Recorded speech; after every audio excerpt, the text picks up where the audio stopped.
Lord. Thank you, Lord, for the rain. Lord, we just praise you. Thank you, Lord, for the rain, that we can praise you, we could honor you now with worship, Lord. With the lifting of our hands, we could honor you, Lord. Knowing, Lord, that you do not only rain on the outside, a blessing to the whole earth, but you are reigning in our life, Lord. R-E-I-G-N. You reign, Lord. You are the King of our lives, the Lord and Lord of lords, the King of kings. And we praise you, Father. Thank you, Father. Thank you, Jesus. Praise your name. We honor you, Lord. Thank you, Jesus. Now, Thursday is Christmas Day. Now I'm very sure Nonzuzo's grandchildren already told her that. So, but and it might feel today if it's Christmas Day. But I know it's only Thursday. All right, so don't worry, because we're going to talk a lot about it. In the sense that in last week, beginning of last week, someone sent me something about Christmas, and you know, there's a lot of stories around Christmas. You know, many people believe that a lot of our practices during Christmas is heathen practices. You know, it came from heathen stuff, and most of it, 99% of what they say, is not true. You know, if you drive a Toyota car and it's white, and another person drives a Toyota car and it's white, and he steals and he robs other people, your car is not a thief's car. It's your car. His car is a thief's car. You understand? So you cannot believe when things look similar or even sound different languages, but it sounds the same. Then people will say, "Oh, that's where it's coming from," you know. So I'm trying to, but it's difficult to explain many of these how people can get that. But there's one of the conspiracies that I really want to bring out.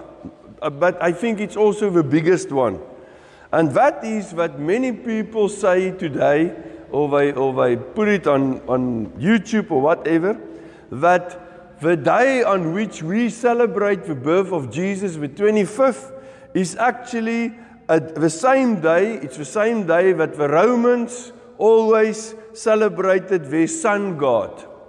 Now, that is true, but they say it is, you know, the Romans did it, and then the Christians took that day. It's not true. That's not true. It's not true. The truth is Emperor Aurelian. Now, if you don't remember these names, it's 100% fine. But Aurelian, it was an emperor only for 5-6 years, 270 to 275 AD, Anno Domini, the year of the Lord. So after the birth of Christ. So like we are now 2025 AD, after the birth of Christ. So 274, this Emperor Aurelian made the 25th, the day of his sun god. Now the reason why he did this, and that is very interesting and good to know, is he was actually a very good Caesar, a very good leader, not a good leader, but a strong leader. Let's put it that way. No? He didn't know the Lord. But he brought the whole, at that stage, in 270, the Roman Empire was split in three. There was three different guys who said, they are the Caesar, they the emperor, you know. Before that, when he came, he smashed the other guys, and he made it one, he made it again one empire. No? So everything he did is he tried to strengthen the empire, so that they will not split up again. You know, he tried his best. And one of his main objectives, and that is actually a compliment to Christianity, no? One of his main objectives was especially against the growth of Christianity. Because Christianity was growing so strong in Rome that he realized we must stop this, or the Christians are going to be more than us. It's about the same problem they've got in England and many places about the Muslims growing stronger than the Christians, no? So, but anyway, so he in the year 274 after Christ, Aurelian declared, he enforced the fact that he said, Sol Invictus, that is the sun god, no? And the Romans had a lot of gods, like the Greeks, they took most of the Greek gods. So he realized we must get one God, so that we can fight the Christians, you understand? So he said, our God now is Sol Invictus, the most, unconquerable, invincible sun. Now, sun like sunshine, Right, that's their God. So in 274, he enforced a feast, Vadis Natalis Solis Invictu. It means the birth of an invincible, unconquerable sun. Now, actually, it's a description of Jesus, no? But that's probably what he meant. He wanted them to say, no, it's the Son is the invincible, not God's Son. Your God's Son, So he was fighting against the Christians. But he was actually, his whole idea was to get the day, the top day of winter. So it means the shortest night and the longest day. That day is actually today, the 21st. But now we want to fight for Christians. So he rather make the festival day on the 25th to fight for Christians now, you see? And that was his whole idea. Now he tried his best as a human being, but you can never win the kingdom of God, you understand? C.S. Lewis was a British author, Christian, and he said nearly all that we call human history today, nearly all that we call human history, is a long, terrible story of man trying to find something other than God which will make him happy. Men always searching for something to make them happy instead of just following the Lord. Now, the truth about the Christmas is that Christianity, more than a century before this emperor, made 25th, the sun gods, the Christians already, like 120 after the birth of Christ already, the Christians already did Christmas Day on the 25th. Some people say, no, it was already. So very early on already, the Christians already said the 25th, we're going to celebrate as Jesus' birth. You see, because they didn't know exactly when Jesus was born. Those days the baby come, like Samuel's Tehillah was born, and now what do? You go to the home affairs and you register your baby, and she gets a birth date. Now everyone remember it will be a birth date, But those days it was not like that, Joseph and Mary didn't go to home affairs. And it was not because they were illiterate, there was no home affairs. So the thing is that those days, many times when years after that, a person will die and it will be a very important person. Now they try to know when was his birth, how old was this person. So what they do know is where the date he died. No?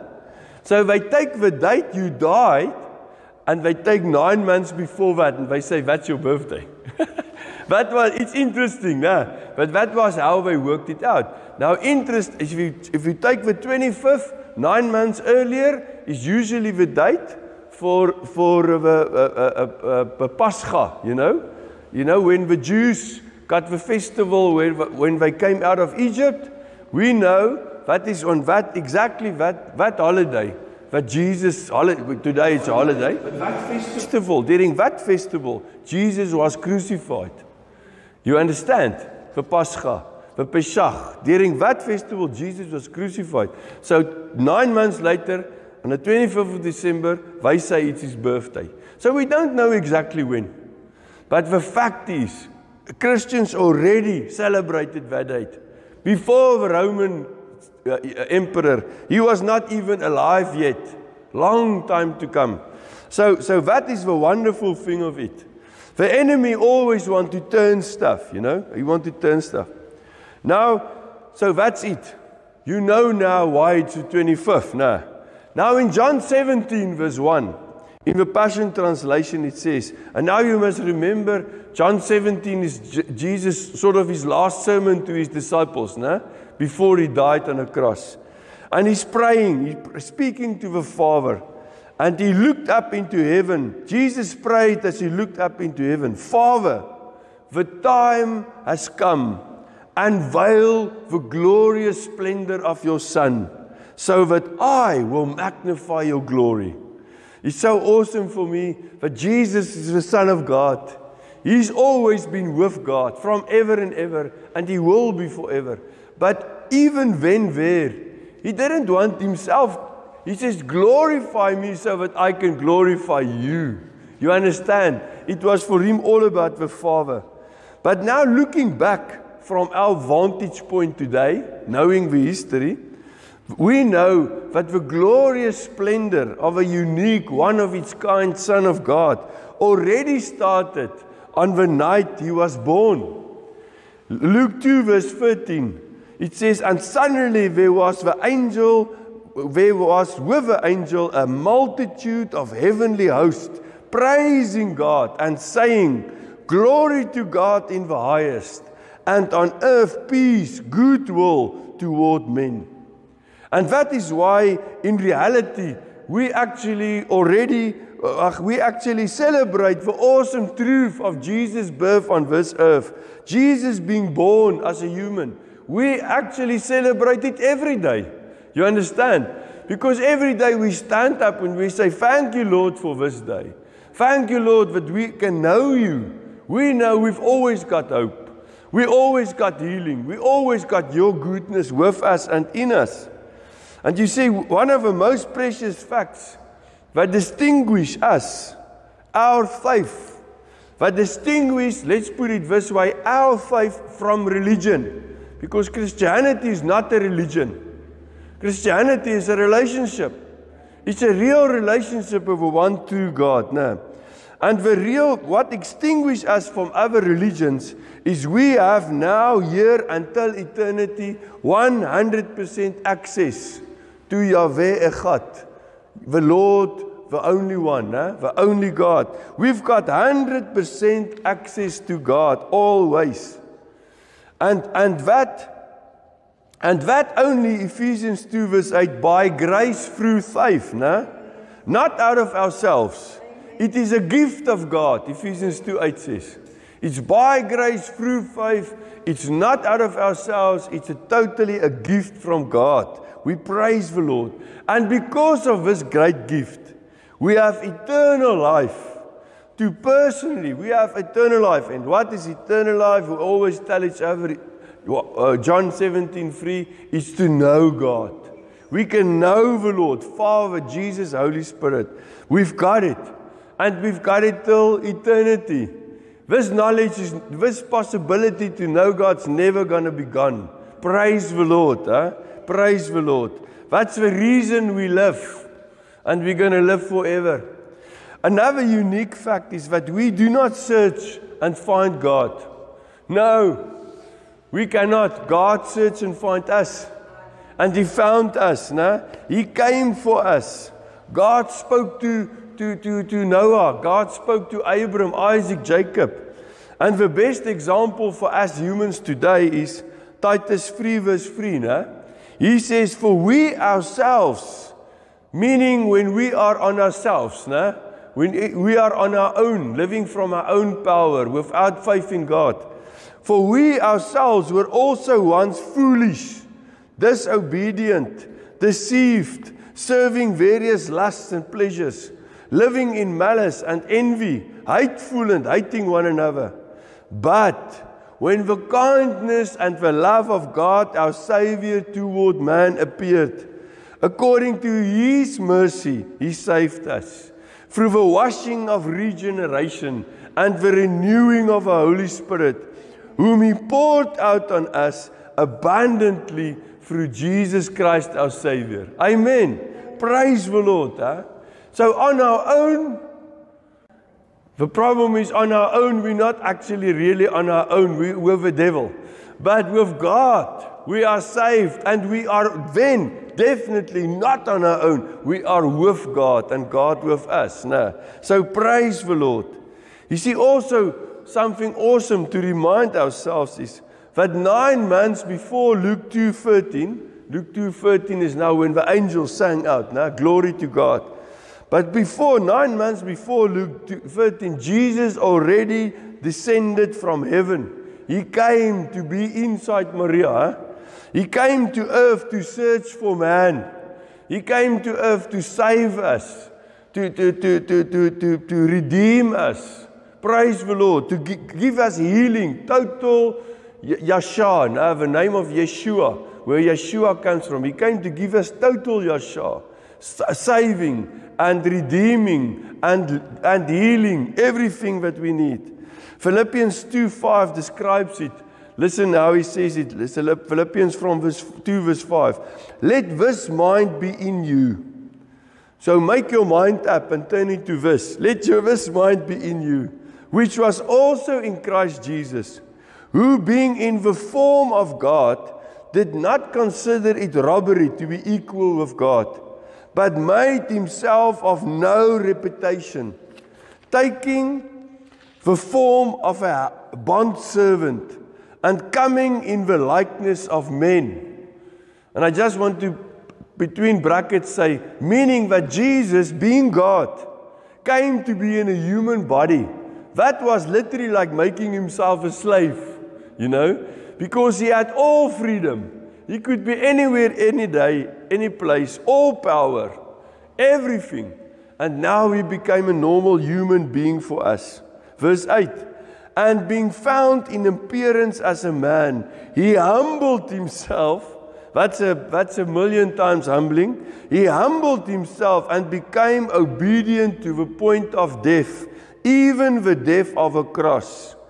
Therefore God also has highly exalted him and given him the name which is above every name. Amen. Amen. Praise the Lord. That is what Jesus did for us. And that is what makes it possible for us to say, I am living in victory. I've got this most holy, unconquerable, real Son, S-O-N, of God, who's living inside me and with me through His Holy Spirit, and I can live fully for Him. Nothing can break me down. No, I'm a child of God. You see again, Luke 2:13 says, and suddenly there was with the angels a multitude of a heavenly host, praising God and saying, glory to God in the highest, and on earth peace, goodwill toward men. Does that mean that there are peace between all people? No, we wish, but it's not true. But because Jesus is our priority, we know He's number one in our lives, our first priority always. We know those who believe have true peace with God. And because we have peace with God, it's possible for us to even love those who will openly say they are against us. You understand? Because we realize the total calamity they're in, I don't know what word to use. They are in deep trouble because they don't know God. So we must say, Lord, give us more love. Lord, give us more love. So that we find the love. Something that the Lord showed me many years ago is it's impossible to minister to people if you don't like them. It's very difficult. It's impossible. It's nearly impossible. God can use you. We had a professor at university that always said that the Lord can hit a straight line with a crooked stick. So we are the crooked sticks, but He can still hit a straight line. But what makes it possible for us is to love people and to come to them with the love of the Lord.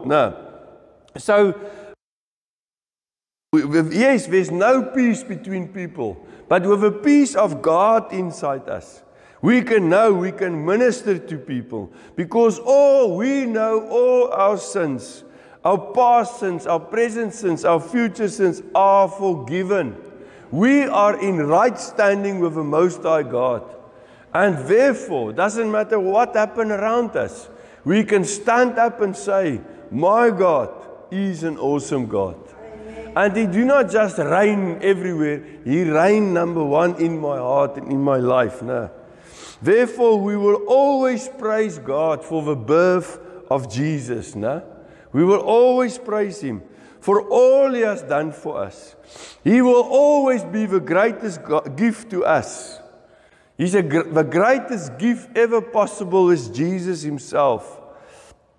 And I want to end with Romans 5 verse 1, that says, therefore, having been justified by faith, we have peace with God through our Lord Jesus Christ. And now you must remember, okay, this, again we can say, this was written in Greek, no? But by Paul. But you must remember also that the Bible Paul read at his day was in Greek. It was a translation done at the library in Alexandria by 50 Jews from Hebrew to Greek, because they had all the books of the world, they said, in their library, so they wanted the Hebrew Bible also. That was just from God, that it happened, because by the time Jesus came already then, the whole world was forced to speak Greek. They were not allowed to read your own language, you know. So Paul could read freely out of the Greek, the Septuagint, the translation of the Old Testament. So why am I saying this?